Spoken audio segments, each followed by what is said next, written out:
ना जो तन तान लागे वो तन जाने।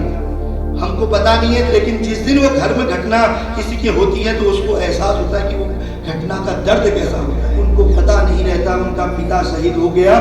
वो माँ से कहते हैं कि माँ ये गांव वाले नहीं, हम अपने पिता के साथ दिवाली मनाएंगे। सुबह होती है, बच्चों को नहीं पता, छोटे छोटे भैया बहन हैं, बच्चों को लगा कि आज मेरे पिता दीपावली में घर आने वाले हैं। वो छोटी सी बच्ची कहती है कि माँ मैं इस बार अपने पिता के गले लगूंगी। वो बच्चा कहता नहीं, इस बार कोई दोस्त नहीं, हम अपने पिता से मिलेंगे। गांव की पूरी चौपाल उस आंगन में खड़ी होती है। उनको पता नहीं रहता उनका पिता शहीद हो गया।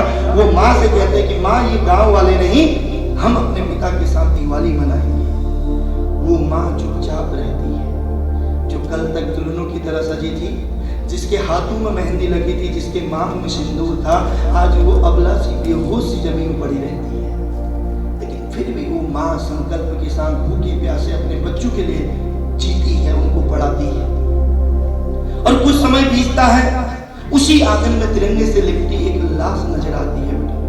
और वो जब दौड़ के वो बच्चे अपने पिता से मिलने जाते हैं तो देखते हैं कि वो तिरंगे से लिपटी लाश कोई और नहीं, उनके पिता की है।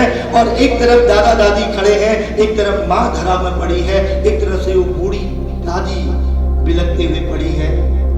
तो वो छोटे नन्हे मुन्ने भैया बहन कुछ बोल नहीं पाते। वो माँ को देखते हैं और माँ से कहते हैं कि माँ तू बोलती क्यों नहीं, हमारे पिता को क्या हुआ। उनको कुछ नहीं पता बेटा कि विधवा किसे कहते हैं, शहीद किसे कहते हैं। वो तो माँ से कहते हैं कि माँ तू बोलती क्यों नहीं, मेरे पिता को क्या हुआ। माँ तू जो कल तक दुल्हनों की तरह सजी थी आज क्यों बेहोश सी पड़ी है। माँ तू बोलती क्यों नहीं है, तेरी हाथों की लाली कहाँ गई, तेरा मांग का सिंदूर कहाँ गया। कुछ नहीं बोलती। फिर थोड़ा आगे जाते हैं, दादा दादी से पूछते हैं कि मेरे पिता कहाँ है।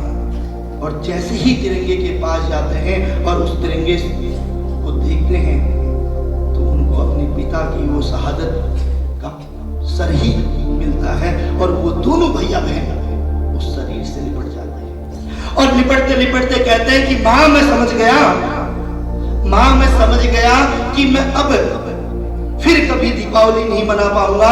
माँ मैं समझ गया मैं अपने पिता को फिर नहीं बुला पाऊंगा। माँ मैं समझ गया मैं अपने पिता के गले नहीं लग पाऊंगा। वो बेटी कहती है कि माँ मैं समझ गई कि तू अब दुल्हनों की तरह पहले की तरह नहीं सज पाएगी। माँ मैं समझ गई कि क्यों तेरे हाथों की लाली गई, क्यों तेरे मांग का सिंदूर गया।